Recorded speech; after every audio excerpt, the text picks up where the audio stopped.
Pendengar firman Tuhan, amin.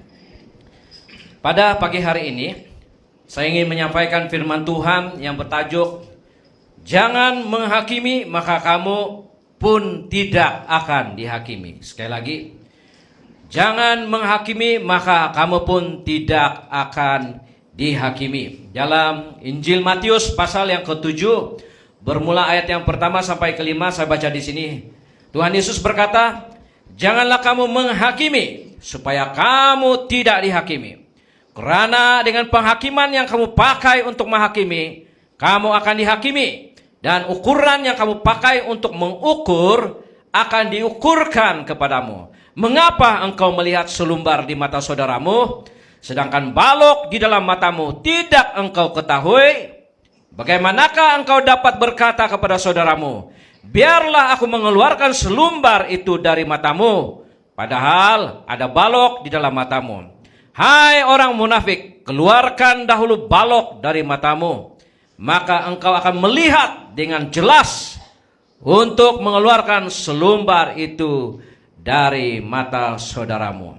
Salah satu pengajaran Tuhan Yesus kepada orang-orang percaya kepada Dia adalah agar jangan mereka menghakimi orang lain. Amin. Jangan menghakimi. Kita sudah melihat kesan-kesan individu, masyarakat ataupun gereja kalau dikuasai oleh spirit yang suka menghakimi. Kesannya negatif untuk diri kita, keluarga kita, tempat kerja kita, kerohanian kita, bahkan masyarakat, negara juga. Jadi menghakimi orang lain boleh merusak nama baik orang itu. Boleh membawa banyak permusuhan juga. Ya, yang tidak bermusuh jadi bermusuh. Yang kau mula-mula kau respect, kau tidak akan respect karena ada orang menghakimi, mengumpat, menyampaikan kabar baik. Padahal kau tidak kepahitan dengan individu tersebut, pribadi orang itu. Tetapi karena ada orang tengah yang kasih rusak nama baik orang itu, kau pun terikut-ikut jadi penjahat, bukan starring. Jadi penjahat pula. Ya, padahal kau tidak kaitan pun, tidak isu pun untuk itu itu pribadi. Tapi karena ada seseorang menyampaikan kabar-kabar negatif, kau akan terikut-ikut negatif. Jadi rusak sudah hati kita. Jadi harga diri seorang itu jatuh, membuat orang itu malu kepada masyarakat, kawan-kawan, dan gereja. Ya. Dalam buku Wahyu pasal 20 ayat 11 sampai 15. Pancarkan dulu di sana. Kita pergi satu persatu. Lalu aku melihat suatu takhta putih yang besar dan Dia, yaitu Yesus, yang duduk di atas. Dari hadapannya lenyaplah bumi dan langit, dan tidak ditemukan lagi tempatnya. Maksudnya Yesus adalah hakim seluruh dunia pada zaman akhir. Terus, dan aku melihat orang-orang mati besar dan kecil berdiri di depan takhta itu. Semua kita pandai mati, betul kan? Kau kaya, kau miskin, besar kau pengaruh, kau tidak pandai mati. Semua kita akan mati. Besar dan kecil berdiri di depan takhta itu. Lalu dibuka semua kitab. Wah, banyak kitab Dan dibuka juga sebuah kitab lain, yaitu kitab kehidupan. Dan orang-orang mati dihakimi menurut perbuatan mereka, berdasarkan apa yang tertulis di dalam kitab itu. Terus, maka laut menyerahkan orang-orang mati yang ada di dalamnya, dan maut dan kerajaan maut menyerahkan orang-orang mati yang ada di dalamnya, dan mereka dihakimi masing-masing. Semua cakap masing-masing. Dihakimi masing-masing menurut perbuatannya. Terus, lalu maut dan kerajaan maut itu dilemparkan ke dalam lautan api. Itulah kematian yang kedua, lautan api. Ini adalah penghakiman Tuhan, bahwa Dia menghakimi saudara dan saya. Betul? Orang percaya akan tidak pada akhir zaman nanti, orang yang mati besar kecil dibangkitkan dan dihakimi pada waktu itu. Imagine lah, ya, kamu dalam penjara dengan 100 orang. Kau sudah dalam penjara, dijatuhkan hukuman sudah dalam penjara. Dalam penjara ada yang 3 tahun, 10 tahun, ada yang mau tunggu karena gantung lagi, betul kan? Jadi kau tahu sudah, kau kena gantung, ya, mungkin 4 minggu lagi. Waktu kupi-kupi dengan kawan kau yang dalam penjara sama-sama bantuan, kau mengumpat lagi, Pak. Kau tahu yang tuh negro itu, pencuri, pezina dia itu, kan pezina dia itu, banyak dosa dia itu. Apa perasaan kawan-kawan sama bantuan? Silap kali bilang dia pukul kau, betul kan? Dia bilang, kau sadarlah, kau pun dalam penjara ini. Kau sadar, kau tidak malu kah? Kau pun mau kena gantung minggu depan. Kau ijik-ijik lagi si negro itu. Kan begitu terjadi orang yang suka menghakimi. Sedangkan Yesus berkata jangan menghakimi supaya kamu jangan dihakimi. Boleh paham sekarang? Itulah sebabnya kenapa Tuhan berkata jangan menghakimi kelemahan orang lain. Karena kau pun dalam penjara itu berbaju merah bersama, loreng-loreng bersama. Bukan kau di luar. Kau berada di penjara, ada yang 10 tahun, ada yang tunggu karena gantung lagi. Sepatutnya turut sedih bersama, menghibur bersama, menguatkan bersama, betul? Oleh sebab itulah kenapa Yesus berkata, jangan kamu menghakimi. Karena penghakiman yang saudara pakai untuk menghakimi saudaramu yang lain akan dijatuhkan penghakiman yang sama terhadap kamu. Tuhan Yesus mengecam kebiasaan mencela kesalahan orang sementara kita mengabaikan kesalahan sendiri. Tuhan Yesus mencela kesukaan yang suka menghakimi, menceritakan keburukan orang lain, sementara kita mengabaikan yang kita pun ada kegagalan, kelemahan, bahkan berdosa. Betul kan? Mengabaikan. Tapi di saat yang sama mulai menghakimi, memaksa orang menjadi sempurna, sedangkan kita sendiri mengabaikan yang kita masih belum sempurna. Seorang Kristen perlu tundukkan hidupnya sesuai dengan standar kebenaran firman Tuhan. Amin. Perlu tundukkan diri kita. Kalau belum sampai diri kita itu ditundukkan sesuai dengan standar firman Tuhan, mengapa kau menghakimi orang lain? Sedangkan standar kita masih rendah lagi, betul kan?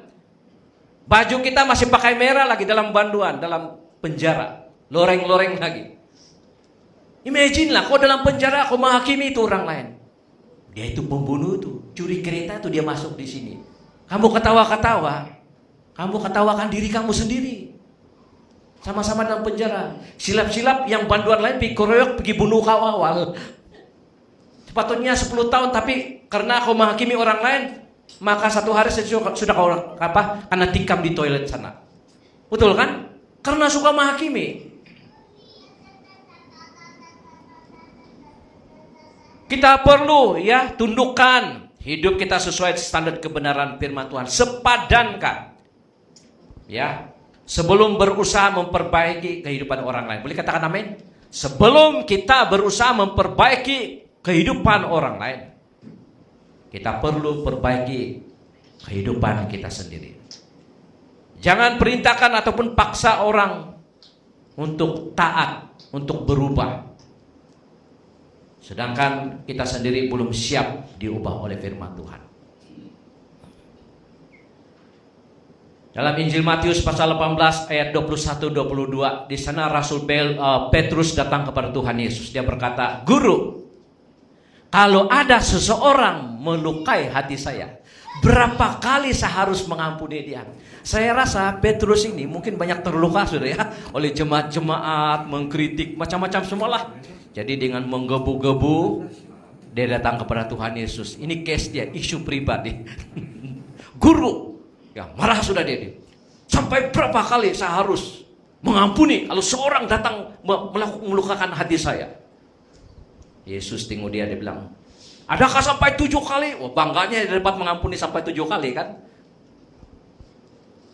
Yesus kasihan sama dia. Petrus, bukan sampai 70 kali.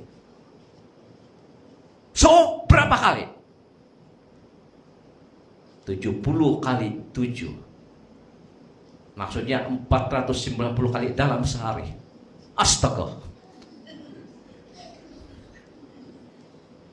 begitu banyak. Orang yang menghakimi orang lain, dia mengharapkan orang itu berdosa. Dia mengharapkan orang itu hancur, betul kan? Gembiralah dia itu kalau orang itu menangis. Gembiralah orang itu kalau dia malu. Kalau orang itu malu. Gembiralah orang itu, ya. Kalau orang yang disebut itu berhenti kerja, dipermalukan, tidak datang gereja.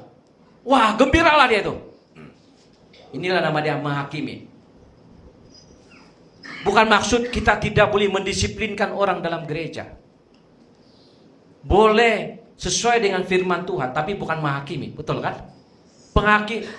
Mendisiplin itu perlu supaya orang dalam kebenaran.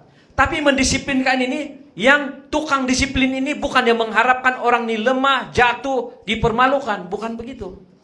Sedangkan menghakimi, perbedaan orang yang mendisiplin ataupun yang menghakimi adalah dia mengharap orang itu tidak datang ke gereja, dia mengharapkan nama orang ini rusak, dia mengharap orang ini bisnisnya rusak, standar dia hancur, rumah tangga dia hancur. Inilah nama dia menghakimi orang lain. Jadi kalau kau tidak boleh menyempurnakan seseorang itu, lebih baik berdiam dan berdoa daripada menceritakan keburukan kelemahan orang lain. Amin. Sebelum kita buka mulut menceritakan kelemahan orang lain, kita ini banduan-banduan rohani. Terikat dengan banyak, kita sama saja. Banyak kekurangan. Menghakimi berarti mengecam dan mengkritik kelemahan orang lain tanpa ada perasaan. Tiada perasaan rindu orang itu bertobat.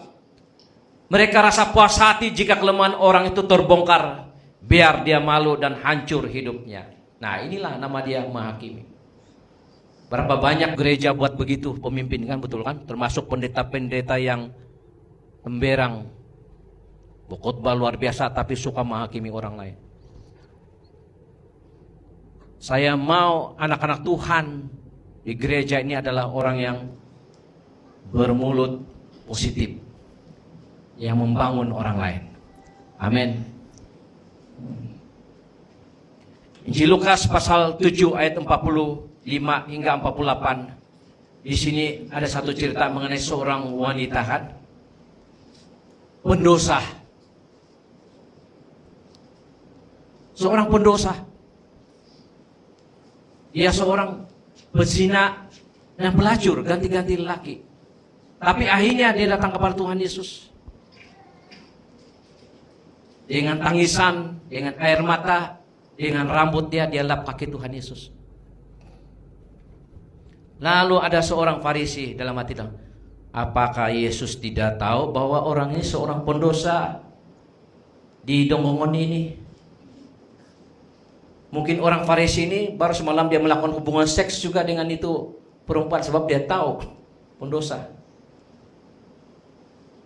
Lalu pendekkan cerita, Yesus berkata kepada orang Farisi, dia bilang, orang yang banyak berbuat baik, banyak dosa dia diampuni.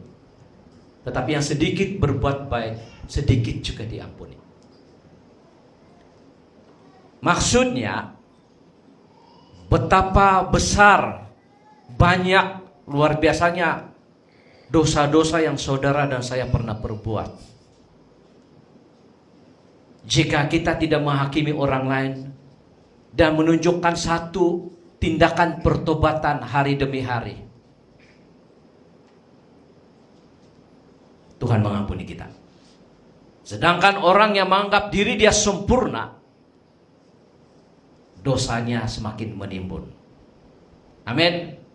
Tuhan Yesus melarang kita menghakimi karena mungkin balok, tahu balok Tuhan? Saya pernah cerita itu.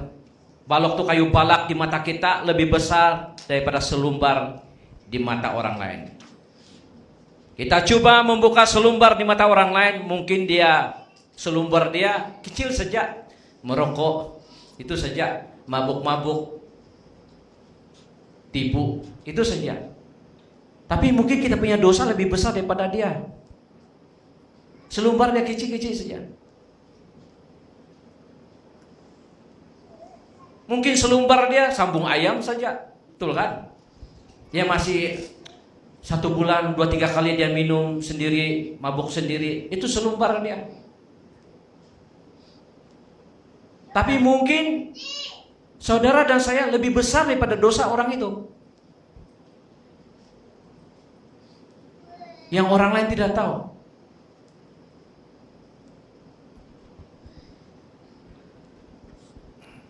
Kenapa Yesus tidak mau kita membuka selumbar di mata orang lain, sedangkan ada balok di mata kita? Mungkin kita berkata mengenai kegagalan dia, kekurangan dia, kelemahan dia. Balok bermaksud, kalau bukan kekurangan kita, sambil kita cerita kelemahan orang lain, mungkin anak kita dalam penjara, mengedar dada. Kita menceritakan kelemahan orang lain, tapi anak kita pula dalam penjara. Mungkin cucu kita sedang mengandung di luar nikah. Boleh paham kan? Balok lebih besar lagi. Kita menceritakan orang lain, mungkin uncle kita 10 tahun dalam penjara. Itulah balok dia. Dan kenapa kita mau sakit hati dengan kelemahan orang lain? Kita teruskan hidup kita happy kan? Daripada menceritakan kekurangan orang lain. Dan penghakiman yang kita lakukan ini akan jatuh kepada kita sendiri. Sebagai contoh, mungkin kau ataupun saya ada satu kekurangan, satu saja, tidak payah banyak lah. Dan orang yang kita cakap itu karena terlampau banyak kelemahan dia, lalu kita cakap-cakap. Tidak mungkin kita cakap-cakap kalau tidak ada kekurangan, betul kan? Jadi kalau dia ada 20 kekurangan dan kita ini satu saja, kita akan cakap-cakap poin demi poin. Tetapi Yesus berkata, oleh karena dosa kau mengumpat orang lain, maka sebenarnya kau punya dosa lebih besar daripada 20 dosa itu. Boleh paham kan? Walaupun kau tidak kekurangan sebenarnya, tapi once kau mulai start mengumpat, mengkritik orang lain yang betul-betul ada 20 kekurangan itu, sebenarnya dosa kau lebih besar daripada dosa dia. Boleh paham sekarang kan? Dosa kita menjadi besar karena kita menghakimi orang lain. Tapi kalau dosa kita besar, banyak, kita mulai mengampuni orang lain, dosa yang banyak itu dihapuskan oleh Tuhan Yesus sejauh timur daripada barat. Katakan amin. Oleh sebab itu, lebih baik kita menganut hal ini sebelum kita pada akhir zaman di mana Yesus akan menghakimi kita di takhta putih itu. Lebih baik menganut pandangan ini. Katakan kawan kamu, jiran-jiran kamu, teman-teman seiman, ataupun yang masih meginum, masih sambung ayam dan banyak dosa lagi. Mari kita ikut Tuhan sama-sama. Amin. Mari kita saling mendorong. Kau doakan dia sampai dia diubah oleh Tuhan. Doakan dia. Saya menyampaikan kebenaran tetapi saya tidak memaksa orang. Amin. Yang penting kita masing-masing dengan iman kita sampai kita diubah oleh Yesus Kristus. Kebenaran tetap ditaburkan. Tetapi setiap orang itu sikit-sikit, tapi lama-lama berubah juga. Tidak boleh tuntut orang berubah. Jadi Yesus pun tidak menghakimi, betul kan? Oleh sebab itu, gereja ini saya percaya Tuhan sedang menyempurnakan kita. Khususnya lewat mulut dan lidah. Karena kita tidak mau terjadi ini di mana-mana. Kalau gereja lain buat begitu, itu urusan mereka. Tapi dengan kita mengucapkan perkataan yang positif dan jauhkan diri kamu daripada orang-orang yang negatif. Karena itu akan merusakkan hidup kamu, keluarga kamu, hubungan kamu sesama anggota gereja. Berapa banyak orang yang meninggalkan gereja karena jadi maksa mendengar cakap-cakap yang negatif. Ya. Oleh sebab itu pada hari ini, mari kita sungguh-sungguh ikut Tuhan, saling mendorong, ya, dan juga saling membangun di dalam doa. Adalah baik kalau kau lihat kelemahan dia, kalau kau tidak sanggup ubah dia, jangan kasih sebar, betul kan? Lebih baik kau berdoa. Berdoa syafaat secara pribadi. Tidak semestinya semua kelemahan ini semua beritahu pemimpin ataupun gembala. Kalau kau rasa ini tidak perlu, saya akan berdoa untuk dia. Bukan sikit-sikit kelemahan orang lain mesti mau bagi tahu gembala. Bukan begitu. Lebih baik kamu simpan untuk diri kamu sendiri. Ya, contohnya kau nampak jiran kau, kawan kau seiman di kedai India sana. Wih, dia merokok. Wah, saya mau SMS gembala ini. Saya mau WhatsApp gembala bagi tahu si Anu begini-gini. Nggak payah. Nggak payah. Kau berdoa saja. Kau nampak maksudnya Tuhan kasih nampak kau supaya kau berdoa. Bukan kau nampak supaya kau mengumpat. Kau yang diperlihatkan, bukan saya yang diperlihatkan, betul kan? Jadi, buat apa? Untuk lihat saja sebagai karunia. Saya nampak karunia dia begini. Dalam penglihatan dia buat dosa. Iyalah kau nampak bukan kasih sebar orang. Kau nampak supaya kau berdoa. Kau berpuasa untuk dia. Sampai dia dibebaskan. Itulah luar biasanya gereja kita. Amin. Saling menghormati, menghargai di antara satu sama lain. Amin. Beri kemuliaan pada Tuhan. Mari hari ini kita serahkan hidup kita, kita persembahkan tubuh kita, lidah kita untuk kemuliaan nama Tuhan. Orang yang bijak adalah orang yang menjauhi pergaulan yang negatif, ucapan-ucapan yang negatif. Orang yang bijak juga adalah apabila dia melihat kekurangan, kegagalan kawan-kawan dia berdoa. Dia berdoa. Kalau kau mengasihi dia selain pada berdoa, kau pesenlah jumpa dia. Amin. Kalau kau cukup berani, pesenlah jumpa dia. Kalau tidak, berdoa supaya hidupnya diubah. Mari kita berdoa.